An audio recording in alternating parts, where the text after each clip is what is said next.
আমরা লাইলাতুল কদরে নফল নামাজ পড়ব 2 রাকাত 2 রাকাত করে। মাগরিবের পর থেকে ফজরের আগ পর্যন্ত এই সময়ের মধ্যে যখনই আপনার সুযোগ হবে তখনই আপনি নামাজে দাঁড়াবেন এবং নামাজে দাঁড়িয়ে প্রথমে নিয়ত করবেন যে আমি এখন 2 রাকাত নফল নামাজ কিবলামুখী হয়ে আল্লাহর সন্তুষ্টির জন্য আদায় করিতেছি।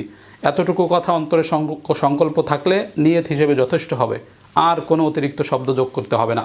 এইভাবে নিয়ত করে আল্লাহু আকবার বলে দাঁড়িয়ে যাবেন, সানা পড়বেন সুবহানাকাল্লাহুম্মা অথবা আল্লাহুম্মা বাঈদ বাইনি। সানা পড়ার পরে আউযু বিল্লাহ বিসমিল্লাহ পড়ে আলহামদুলিল্লাহি রাব্বিল আলামিন সূরা ফাতিহা শেষ করার পরে বিসমিল্লাহ পড়বেন। বিসমিল্লাহ পড়ে যে কোনো একটা সূরা পড়বেন। এখানে নির্দিষ্ট কোনো সূরা নেই যে এই সূরা পড়তে হবে, যে কোনো সূরা আপনি পারেন পড়বেন।